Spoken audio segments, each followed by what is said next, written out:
My guest today for the podcast is my friend Alicia. She is the owner of the convenient counseling service as well as her clothing brand, Therapy Threads. She is an amazing therapist, and I learned a lot during the hour that I got to talk to her. I've never taken therapy in my life, and I hope it helps a lot of people who are on the verge of talking to a therapist. Now, in the podcast, we covered various reasons why you might want to see a therapist. And I think Alicia really hit it home that sometimes you don't need a reason to see a therapist. Sometimes you just need somebody to talk to and vent to. So I hope you take advantage of her online only convenient counseling services because she is a fantastic therapist and also is supported by many other therapists in her group. So I hope you enjoy this episode with my friend Alicia.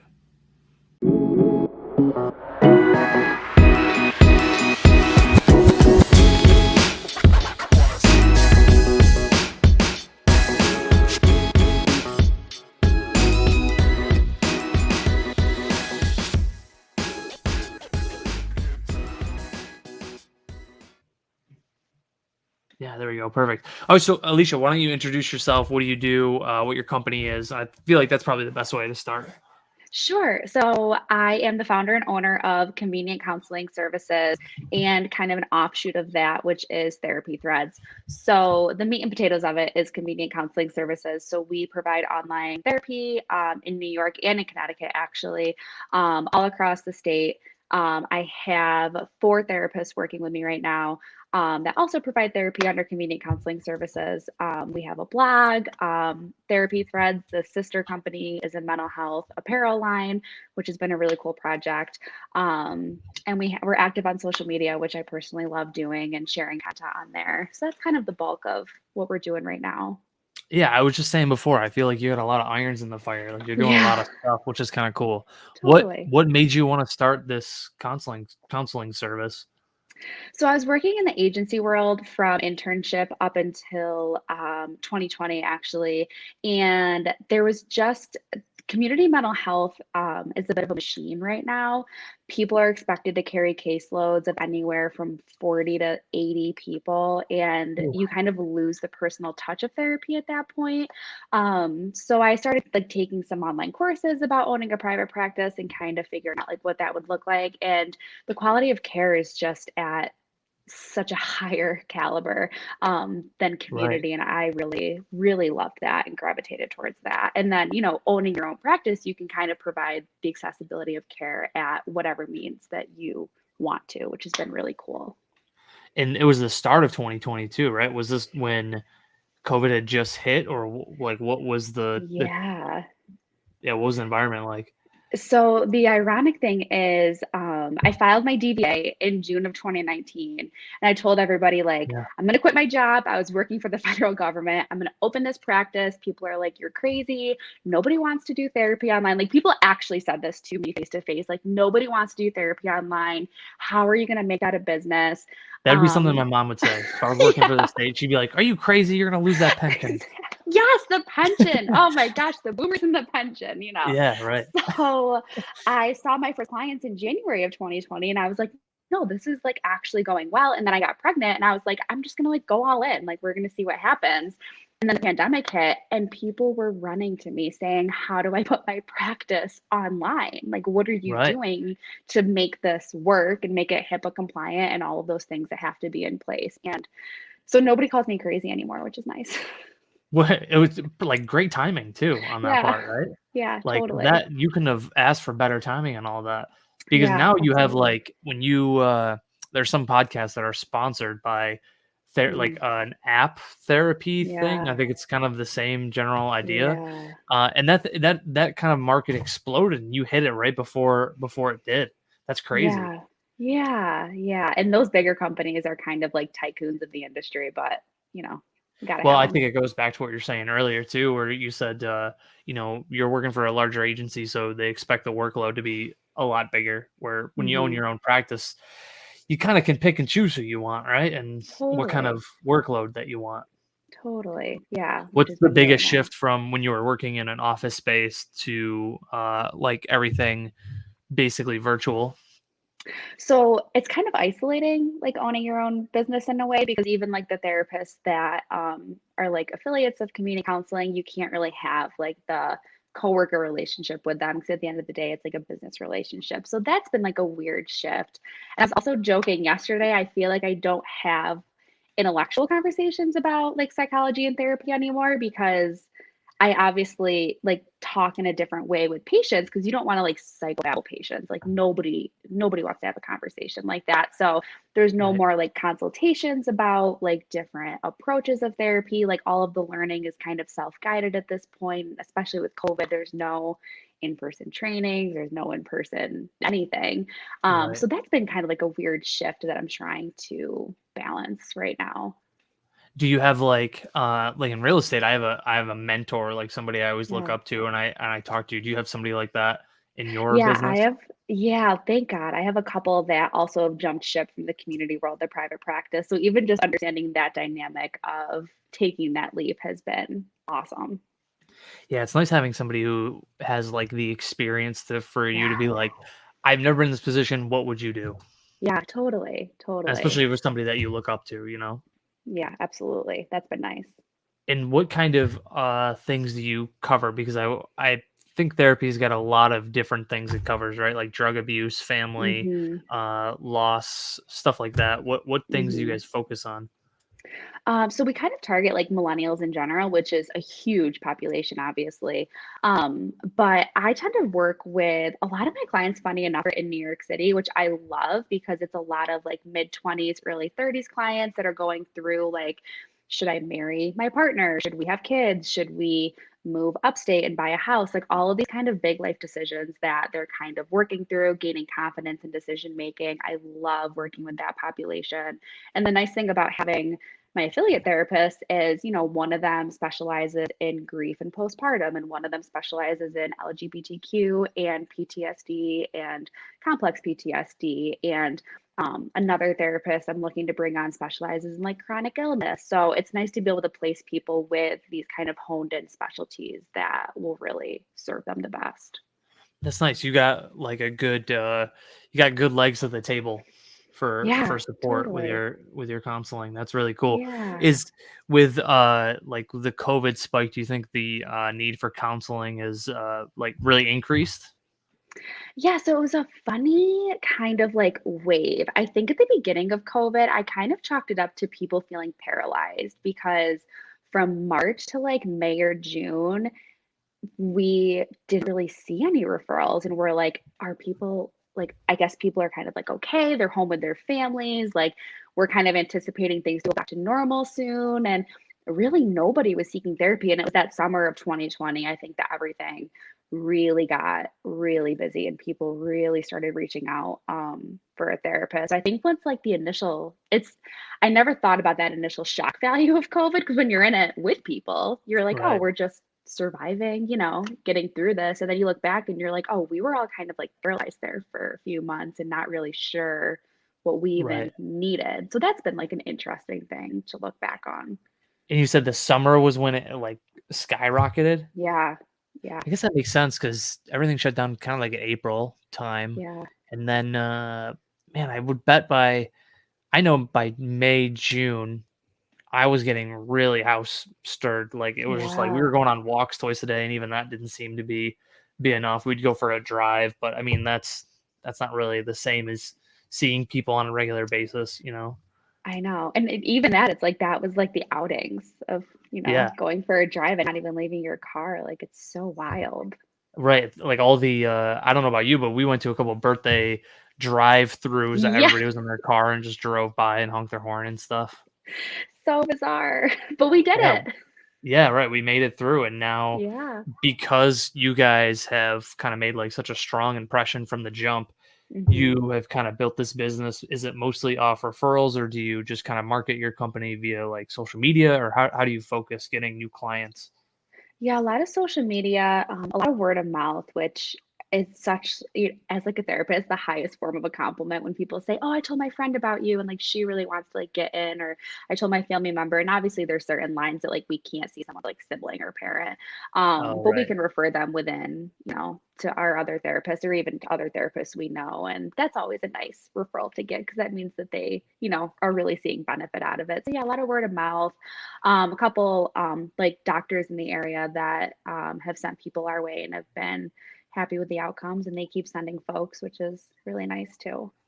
Yeah, I always say referrals are the highest form of flattery. It's like Totally. if you love working with me so much and then you refer me to your mom, Yeah. I'm like, "Oh, that's really special. That's Yes, nice to it hear." is.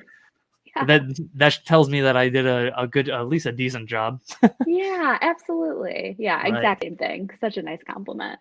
When, you had mentioned doctors earlier, and this is just bringing up I wanted to ask, with therapies, do insurance companies cover therapy sessions? How does that work?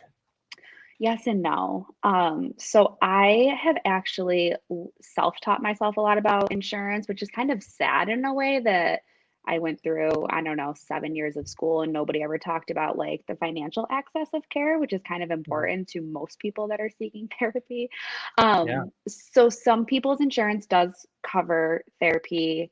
The caveat there is some people have really high deductibles. So I didn't even know what a deductible was. I'm like the worst 20 something year old, now 30-year-old, because I didn't even know what my own deductible was. Yeah. So a deductible is something you have to pay out of pocket before insurance even kicks in. So some people come to me with like a $3,000 deductible. So Ugh. our fee divided by 3,000, they might have to pay for the first 15 or 20 sessions straight out of pocket before insurance will even talk to us about covering. That seems so Um, silly. I know, it stinks. It stinks. And then, if people have insurance, they're kind of banking on using their insurance. Right. Some people don't have deductibles though, which is wonderful. And a lot of companies waived copays during COVID, and some even are still waived, which is nice. So they literally have nothing out of pocket and can just see a therapist.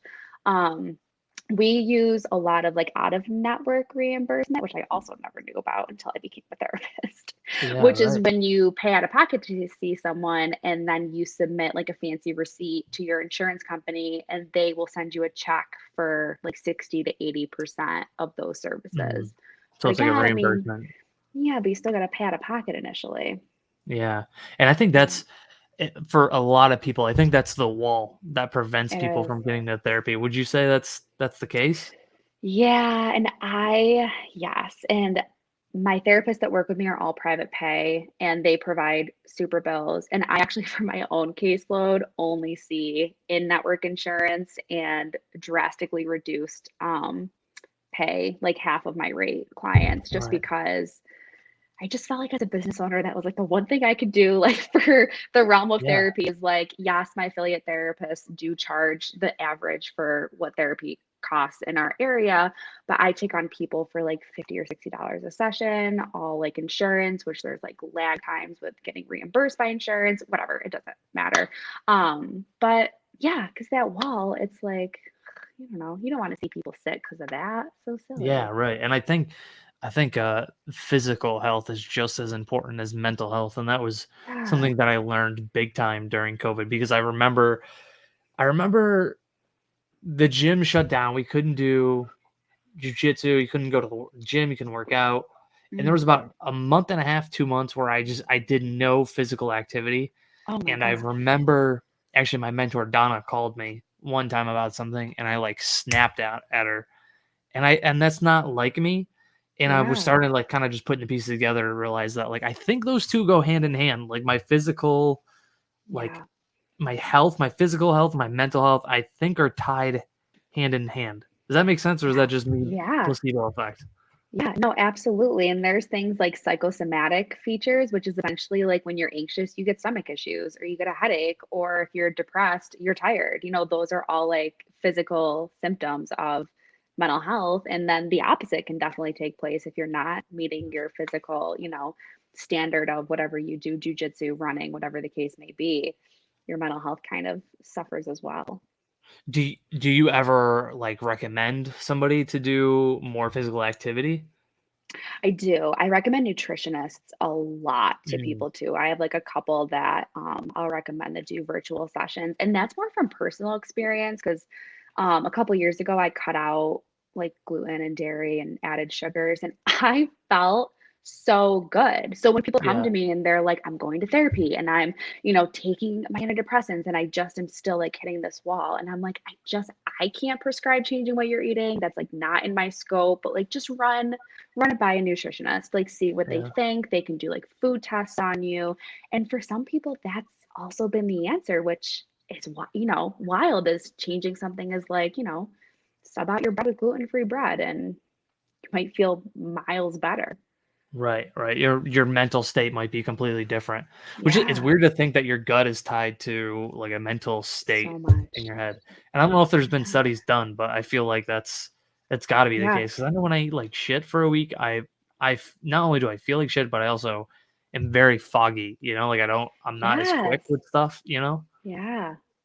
Um, It's going back, crazy. I wanted to ask too with the insurance. I forgot to Yes. mention. Is there any special hoops? Like if you wanted to bring on another insurance to be approved with your counseling, do you have to like do something different? Like if you wanted, hey, a lot of people are coming in with Blue Cross Blue Shield.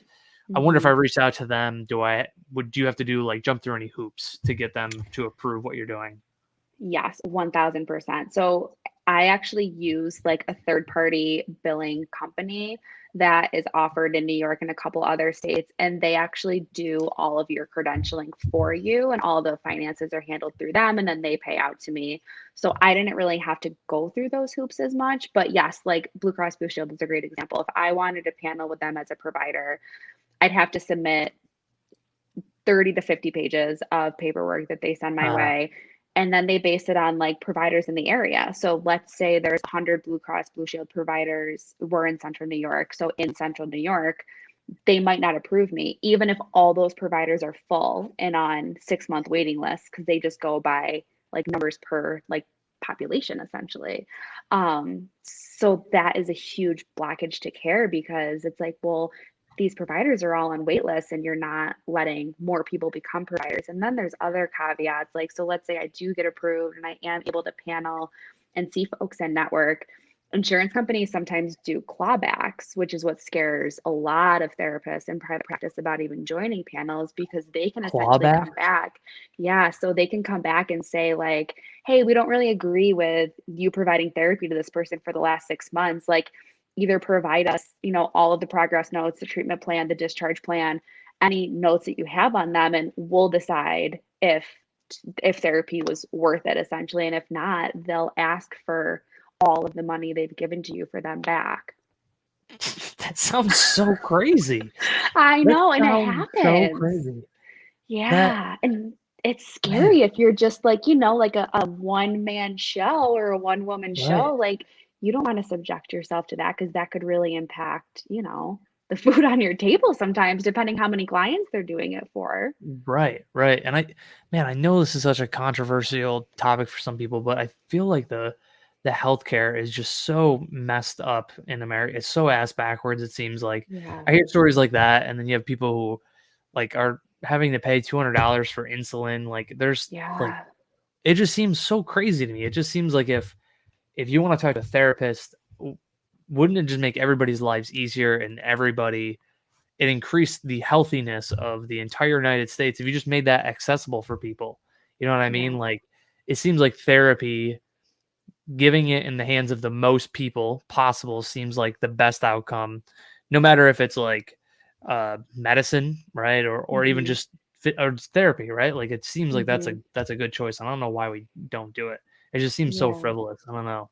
It Seems is. weird. And it's hard to justify people that because the insurance companies or like EAPs, which is what like an employee assistance program, if you get like therapy through like your job, they usually give you like a 3, 6, 9 month kind of, okay, you can provide services for this long, but then you're going to need a really good reason to continue. And it's like, well, what if, some people, I've been in therapy for 4 or 5 years on and off because I'm a therapist and like it's kind Right. of a stressful area to be in sometimes.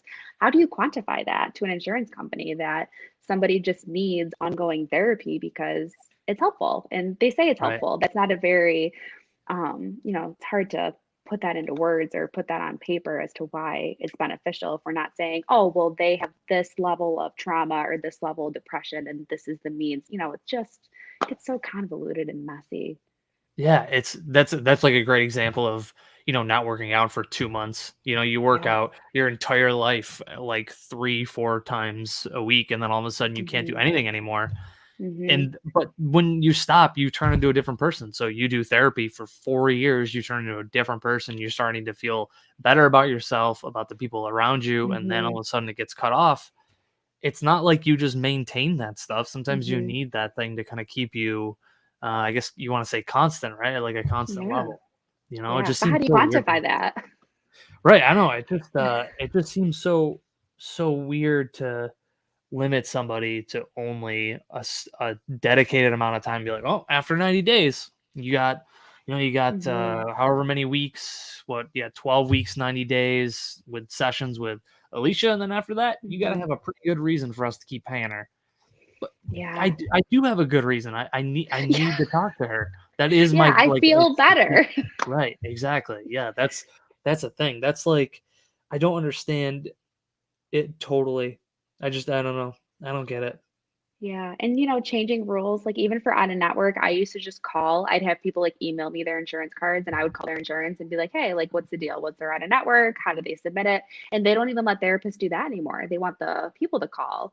But it's like if I have somebody in front of me who's, depressed and can't even make it to work, how am I going to convince them via email to call their insurance company and inquire about out of network benefits? I mean, it Right. just, and unfortunately, those people kind of just fade out, and you just kind of hope that they reappear or reach out to someone else, and Yeah. just another barrier in the bucket. Right. I know, and that's a thing is like during that whole quarantine thing, I keep reverting back to jujitsu. It just seems to Hmm. kind of correlate. There was somebody who Yeah. few people at our gym who used that as it was their social time.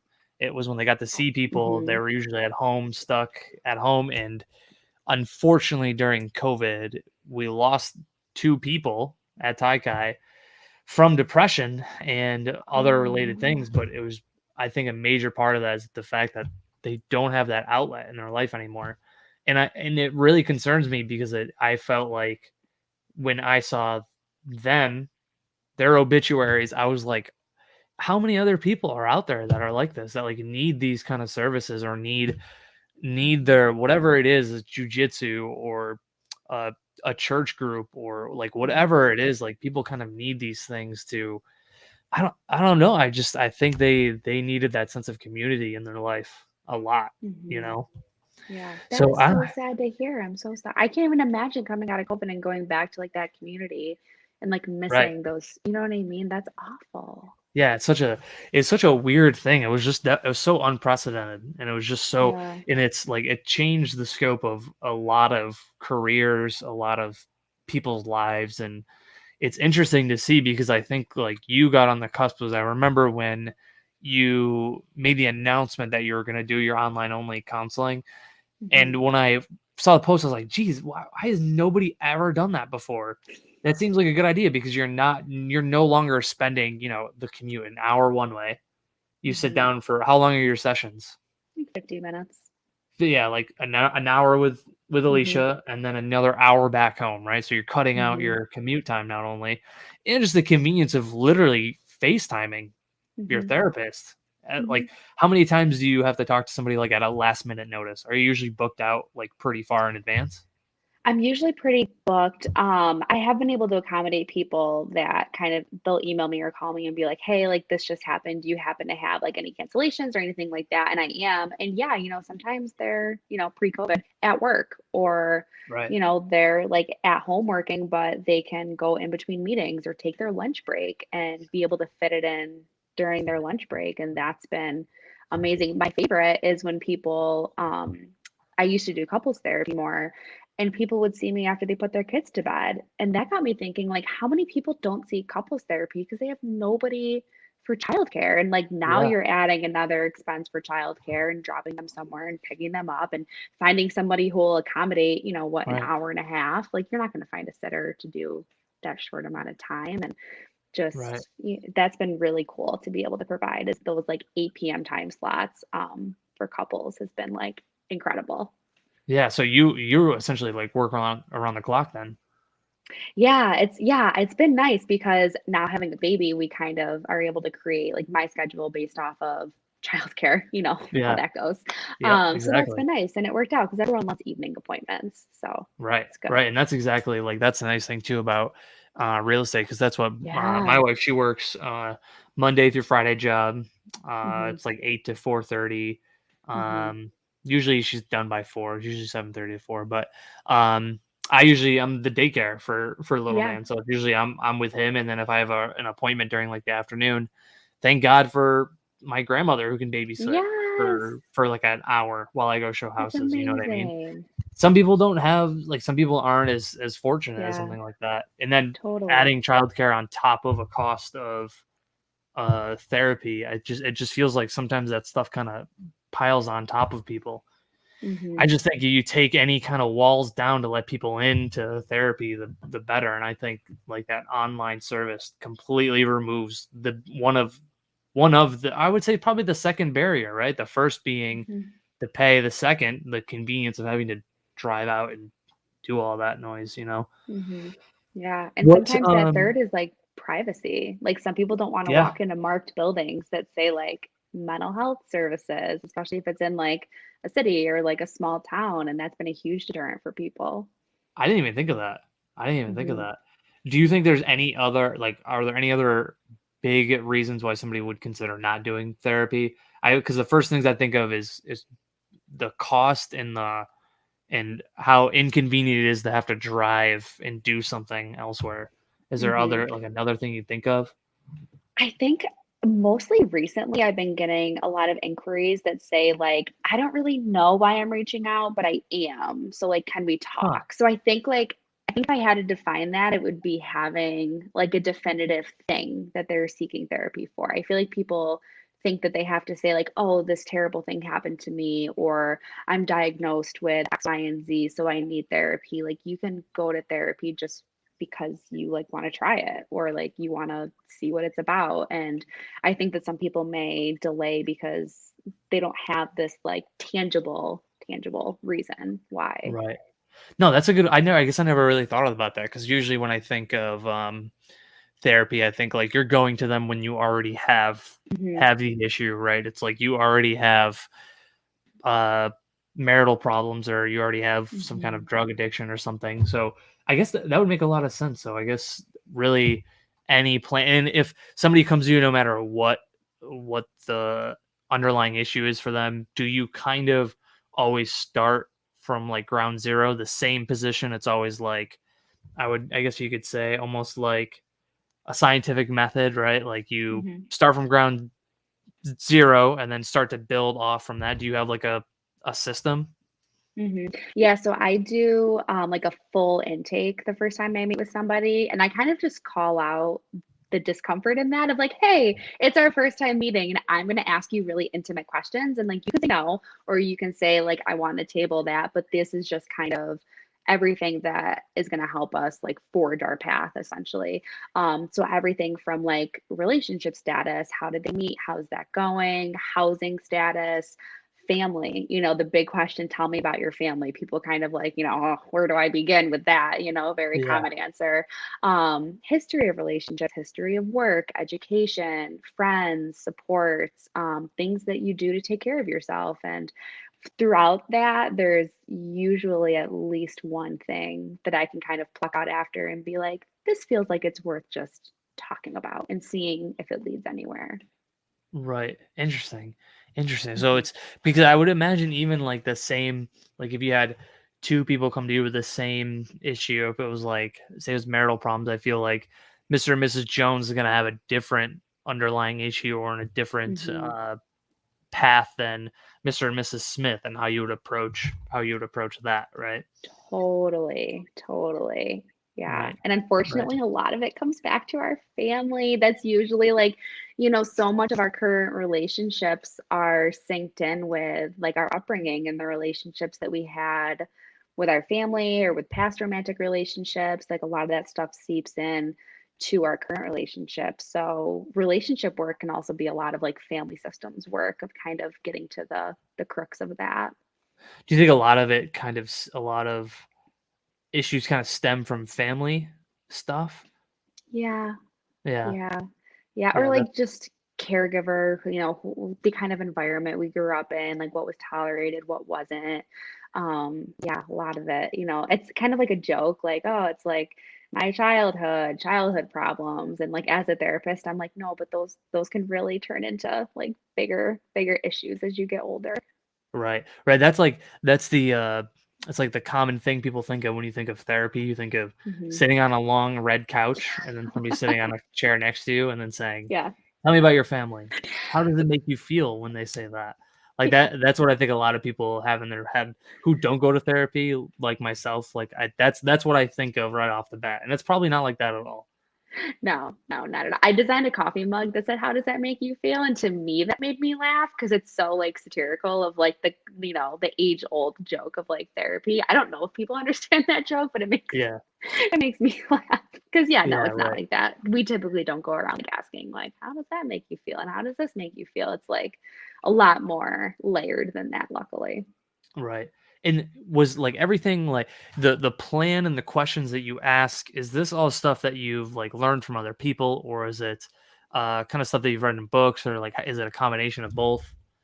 Yeah, definitely a combination. I think like the nice thing about working in community mental health, because there's got to be something, is like seeing different ways that people kind of form like treatment in general. So like from start to finish, like how do agencies, shape their intake process and their initial kind of like evaluation and treatment plans and the discharge, and how do you know when to refer out and how do you know when something's outside of your scope? So seeing that from both different agencies and different people that I've worked with, and then kind of building like my own style off of that, obviously paired with like the education and things that I continue. We have to have, I think, like 30 continuing education credits a year. So I'm always taking more classes or webinars or podcasts or anything along those lines and kind of like shifting it as I go. But yeah, pretty personalized, I guess. Yeah, that was actually gonna be one question I was gonna ask was like, do you have to do any continuing education or any classes like that? Is there a Mhm. requirement that it's like of those 30 hours, 10 of them have to be family, 10 of them has to be drug addiction, 10 of them has to be kids therapy? Is it kind of structured like that? Yeah, and the crazy thing is, so I'm licensed in New York and Connecticut, and I have like a national counselor certification, and they all Why come with Connecticut? different. So I had to get it, funny enough, I had to get it when I worked at the VA because New York State, it's so political. It's like such garbage if you ask me.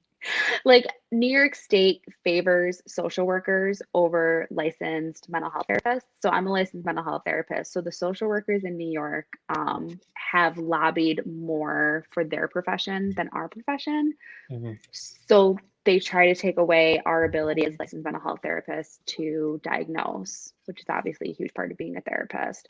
So to work for the VA, which is part of the federal government, you have to get licensed in an additional state to have that right to diagnose in Hmm, like the state's eyes. But you have to that pay seems for weird. that, and you have to pay for Seems it so every weird. year, and you have to pay for the continuing education for it. So I have three different standards of continuing education that I have to hit. And thank Wow. God for my husband who's like a spreadsheet wizard and like made one for me because it can get Right. very confusing, but Yeah. it's Yeah, doable. sorry, I didn't mean to change subject, but what was the Yeah. continuing educations you had to do? So What it's trauma, military, family. I think that's the bulk of it. They always want to make sure you have nicotine, like tobacco. Oh, gotcha. And you have to do Yeah. 30 hours a year? Yeah, I think it's like 30 for my New York. I think it's like 10 for Connecticut. And then the nationally certified counselor is split into like a 5-year span of a renewal period. So I think Mm, those like end up getting hit by the other ones. mm. That's It's so silly with like online therapy because there's been a push for like interstate therapy of like, well, if we're doing it online, why can't we see somebody who's, in Pennsylvania or New Jersey? Like you have to get right, fully licensed in that right. state. So a lot of like recent talks about like, why are we making this so complicated? You know, we can kind of streamline this process a little bit. Do you ever think that'll happen? Oh gosh, I hope so. I hope so, obviously for the client's sake, because I can track my CEs in a spreadsheet every year for the rest of my life. That's no problem. But when clients build a rapport with a therapist and then they go to college, which is wonderful and great that they're chasing that and moving out of state and doing all of these things, but they have to like break up with their therapist in the process and find a new one in the midst of all these changes. Like It's it gotta be just stressful. yeah, like, it just, like, breaks my heart a little bit of, like, these, like, 18-year-olds that have to, go through that whole process again, or people the tri-state area is really funny because some people live in Connecticut but work in New York City. So if they're on their Mm, lunch break, you can't see them. They have to be sitting in the state that you're I mean, I could. If you were only licensed in one state, you couldn't see them because they have to right. sitting in the state that you're licensed in. And explaining that to somebody, they're like, "Well, that's silly." And I'm like, "I Yeah. know it is. Like, I know. I agree, but we still have to do it, you know?" Right, and that's, like, the first thing when you said, like, a 16-year-old kid. I remember when my parents split when I was my parents divorced, I think when I was, like, 11, 12. I remember my parents asked if I wanted to go to therapy, and me being a kid, Mhm. I'm like, "No, I never wanna see a therapist." But Yeah. then, like, if you finally got to the point where you're comfortable with seeing a therapist, and then all of a sudden your mom's like, "Hey, we're moving to Massachusetts," and Yeah. then, like, I could see that 16-year-old kid never being like, I'm not gonna see a therapist again. I built a Yeah. relationship up with Alicia. I don't want to build a relationship up with Stacy down in Yeah. Massachusetts, Yeah. especially because I would imagine that therapy is very intimate, like you said earlier, right? Mhm. You're sharing a lot about yourself. So then to have the fear of doing it to somebody else, that's got to be traumatizing, especially to a Yeah. 16-year-old kid, Absolutely. Yeah. So, They should just I make it hope so. national. Make it one I know. national standard across the board.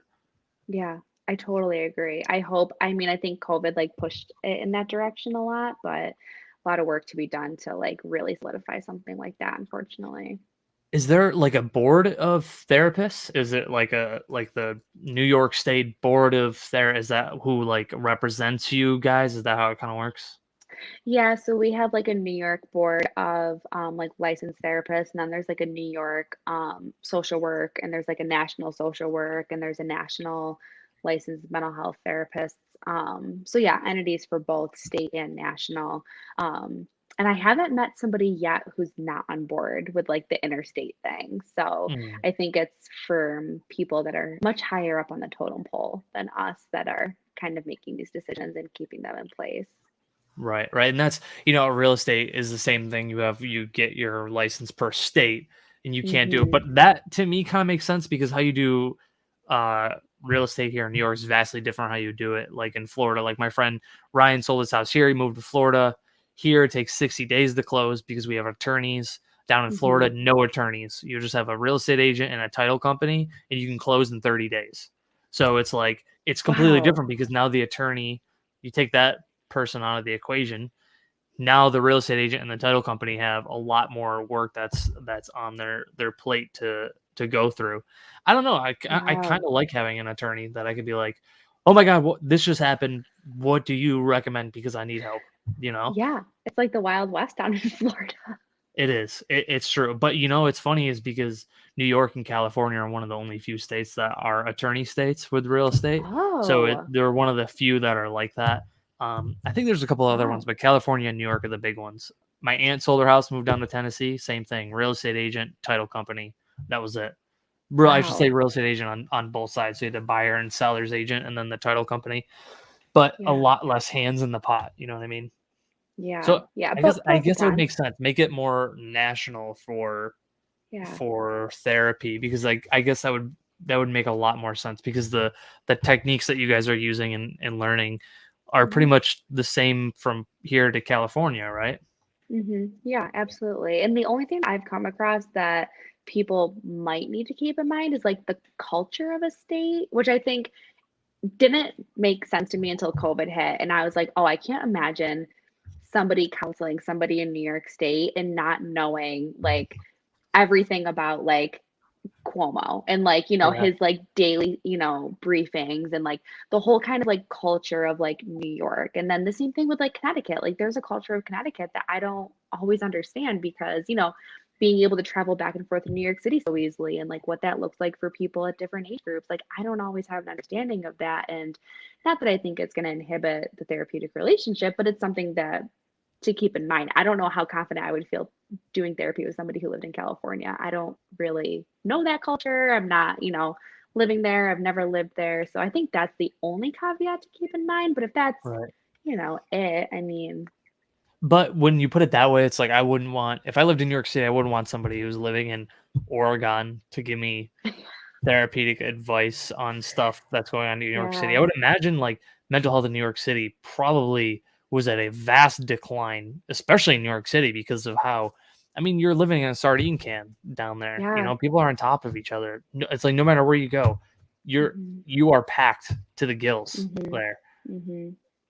Yeah, I had a handful of clients that like went and stayed with their families outside of New York City, but I had a handful that stayed in the city and it was wild. Like, it was wild to hear about their experiences during that, and I can't even imagine living there through that. Yeah, right. Especially with somebody who is probably not in the right frame of mind on top of that, and then having to Mhm. deal with all of that at the same time. That must have been a Yeah. lot for a lot of people to chew at once, you know?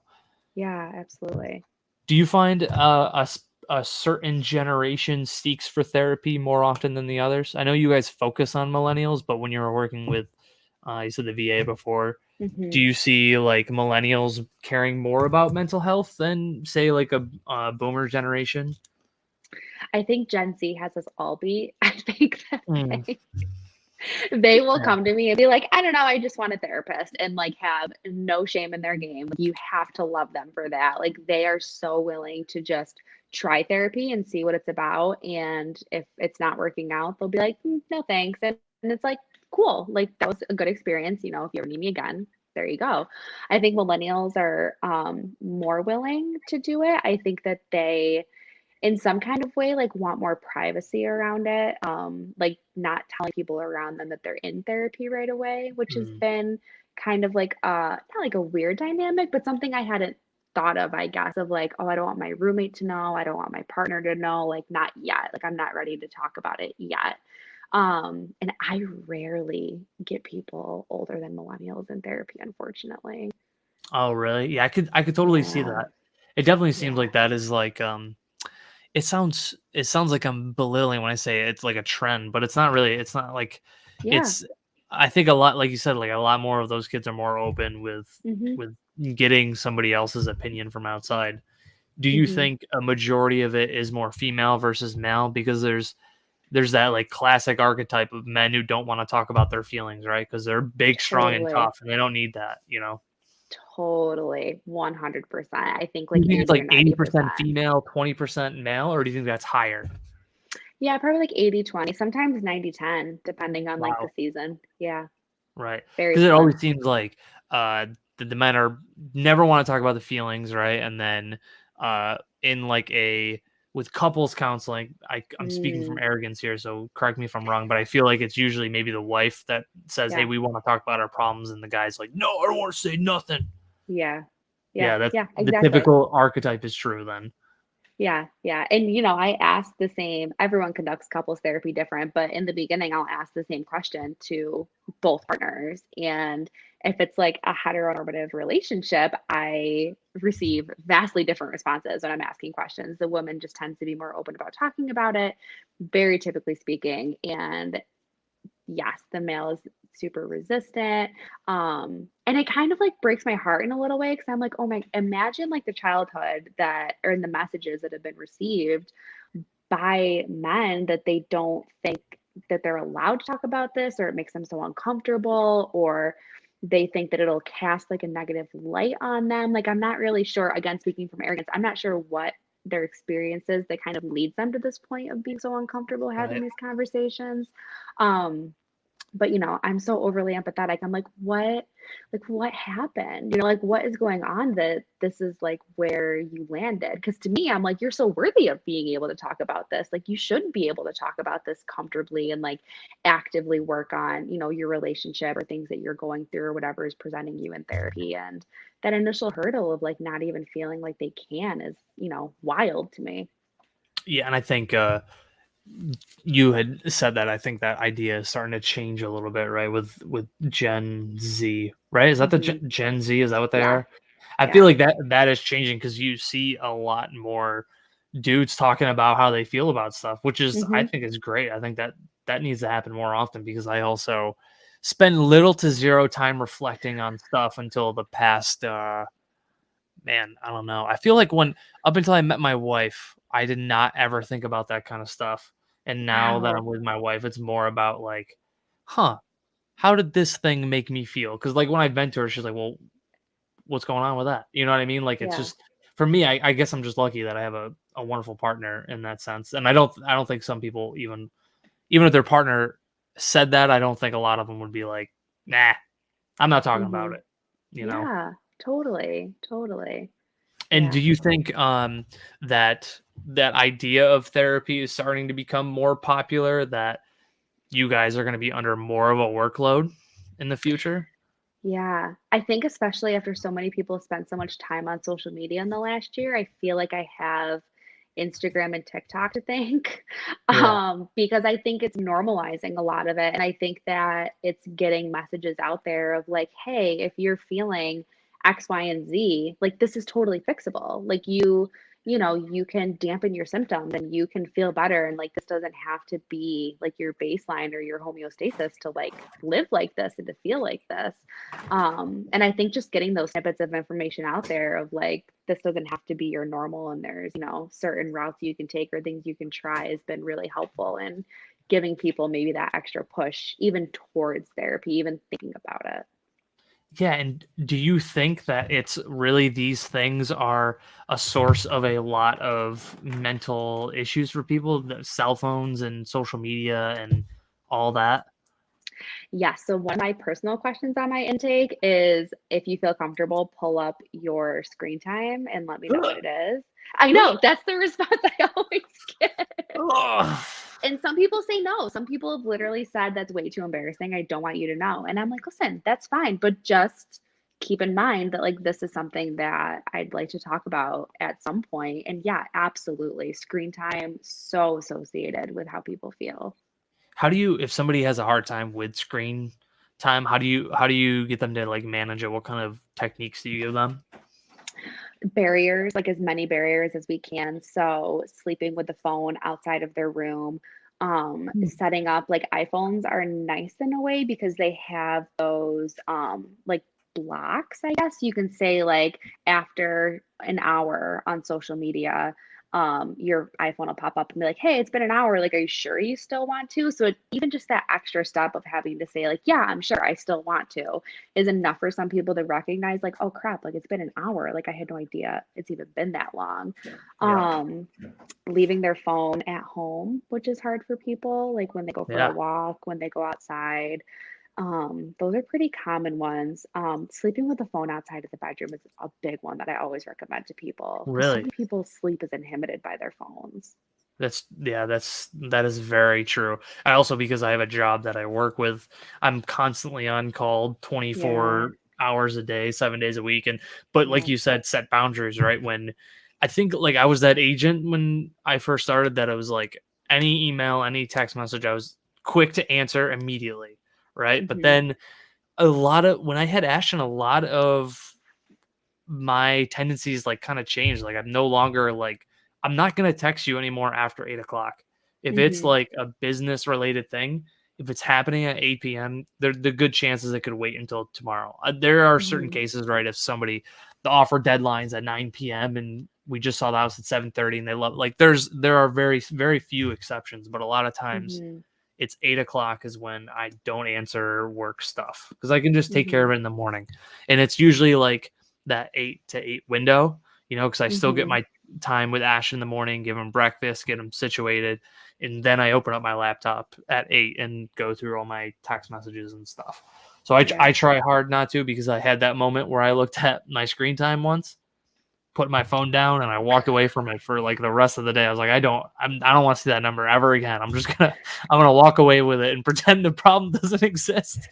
Yeah, totally. And those are such good boundaries to put in place, but it can be so hard for people because imagine already having like social anxiety to a certain point and then feeling like I think our phones make us feel like we have to be at everyone's constant disposal. Like we have to answer our 100%. boss's emails, we have to answer phone calls. Like people know that we all have our phones on us all the time. So this like age-old excuse of like, I didn't see you called. It's like, Yep. we kind of like know that everyone has their phones on them all the time, you know? Right.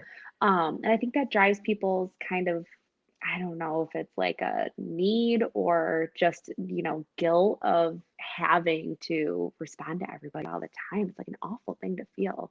Right.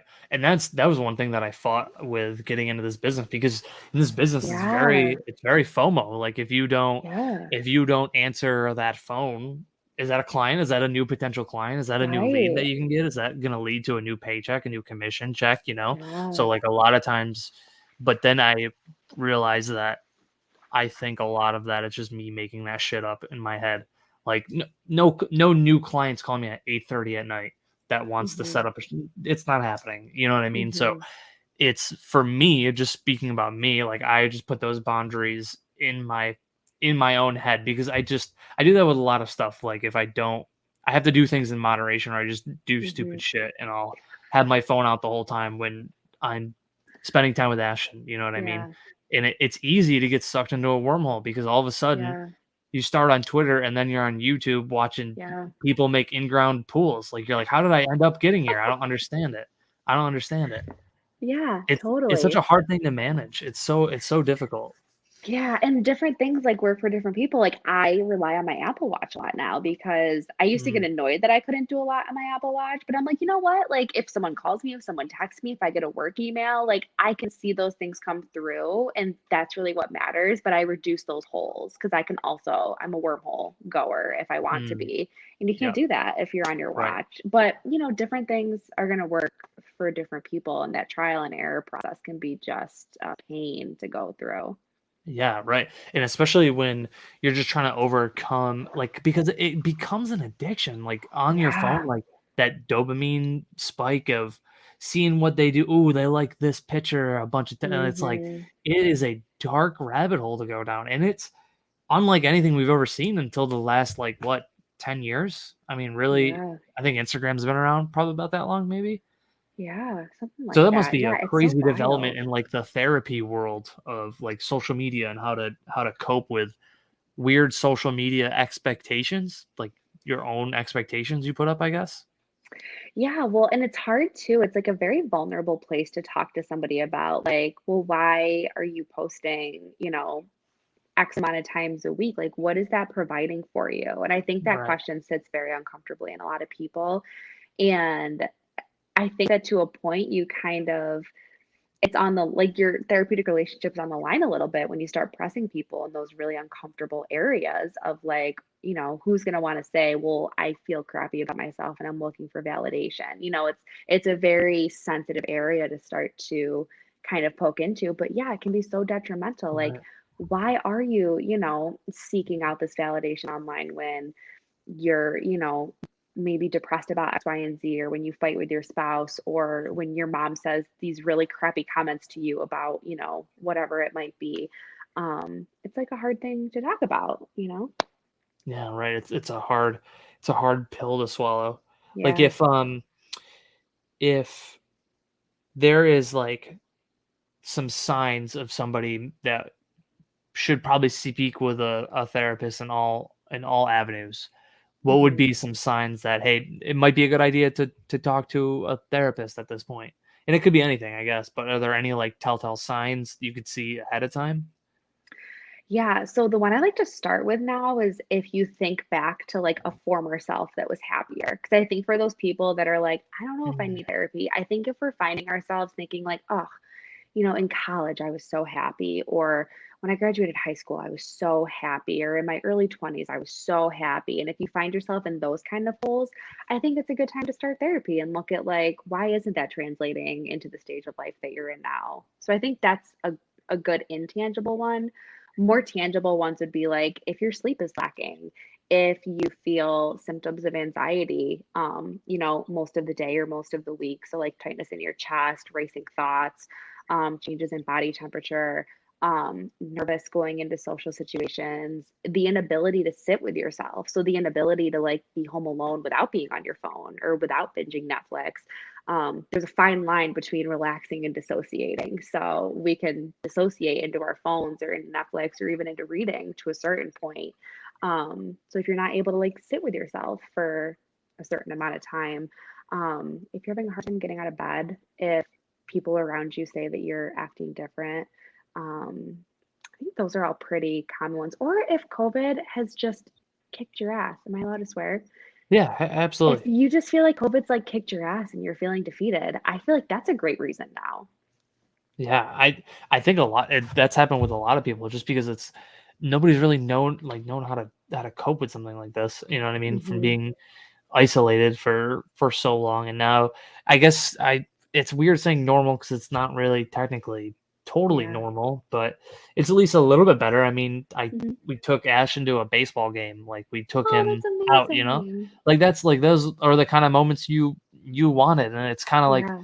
I remember sitting in the stadium with Brittany, and it's not really full. It's maybe like 40% capacity, Hmm. not even. But you look around, you're like, wow, it feels like after a long year and a half, it seems like there's some type of normalcy coming Hmm. back to it. Hmm. And I don't think a lot of people knew that it was going to be this long. Like Hmm. the duration, I think, killed a lot of people's motivations on stuff. Yeah, yeah, it changed a lot of sales, and I think a lot of people's experiences are like a form of trauma in a way. Like there's a Mm, lot of grief and loss associated, being blindsided over and over and over again and having to, like adjust our sales and switch things up, like that gets tiresome to people after a while. Humans are only so right. resilient before we it starts to take a toll on us. So that's a big one. Yeah. Don't be afraid to go into therapy just with the main complaint of like COVID. Like that's enough. We get it. We hear you. Right. You're like, yeah, trust me, we're dealing Yeah. with a lot. I would imagine there's probably a good chunk of people right now too coming to you guys. Yeah, and like teachers, college students, healthcare workers. I mean, it Teachers. just I know, I feel teachers. so much for teachers, especially Yeah. one of my good friends, Dennis, is a teacher, and I just from hearing like the crazy adjustments that he had to make on things, it's just like I don't think I could. I don't know how I would do it. I mean, it's just like I Jesus, know. man. Like, how Yeah. do you go through and have to literally restructure your entire class plan that you Yeah. spent the last 10 years of your career perfectly honing, so you know each day what you're gonna do, and now you have Mhm. to do it all over again. You have to throw that out and do it all over again. Like that's Yeah. like to me, my hands are sweating just talking about it. Like, While taking care of these like 15 or 20 students and like acting as like their yeah. mentor in a way, like acting as the person who has it all together when you're like crumpling inside. And by the way, test scores better not slip up during this. You know what I mean? It's Yes. like very The unreal audacity. expectations. Unreal expectations on some of them. That is Oh, so yeah. crazy. If Yeah. um if there was one thing that you could tell somebody who was on the verge of going to therapy or not, what is the biggest piece of advice that you could give them? Oh, that's a tough one. The first thing that comes to mind would be don't be afraid to fire your therapist. I Mm, think that like having that good relationship with your therapist is probably one of the most important things in your therapy process. So if you have a consult call with somebody, if you're doing a couple, sessions with somebody and it just doesn't feel right, it's okay to ghost them. I shouldn't even say that, but like if that's what you have to do to jump ship and get in with another therapist, like it's okay to shop for therapists until you find one that you And there's genuinely like nothing with. that says like you have to like when somebody comes to you, you're not signing an agreement to work with them for No, X amount of time, right? no, not at all. It's I think it's literally like actually like session's against our over. What are you ethics to doing do next that. week? Yeah, yeah. What'd you say? I think it's against our ethics to like package because some people try to like package like 5 or 10 therapy sessions. And I think that they're frowning upon that because of that. Because like Mm, what if you've already paid, but it's like not a match? Like, what are you yeah, doing? You know?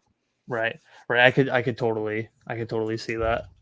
Yeah. Um, I think yeah, that's like all the questions that I had. I came prepared with a bunch of questions Oh just my to gosh, I kind of keep love things it. rolling because I try to at least keep the conversation moving. Is I there love it. anything else that you wanted to touch base on that we didn't talk about?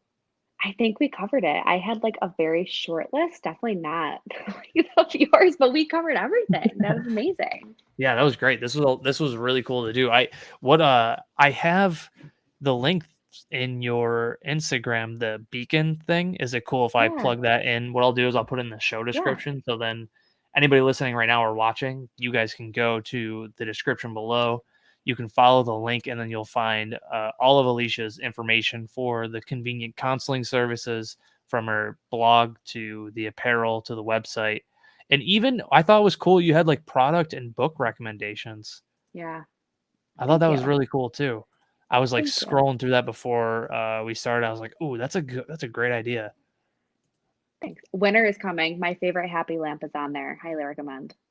Favorite happy lamp? Yeah, I like the vitamin D lamps, like Oh, sun lamps. oh, I didn't even know that was a thing. Yeah, so great for New York winters. Oh, yep. Vitamin D is super important. Well, Alicia, thanks for doing this. I appreciate the Thank heck you out of so you. much for having me. That's awesome. Thanks for taking a whole hour out of your night to do this. Absolutely. No, this was great. Thank you so much. And who knows? Maybe your goal is accomplished. Maybe we'll be talking soon about a Yes, test therapy session. that would be amazing. All right, cool. Thanks, Alicia. I appreciate your time. Thank you, Cory.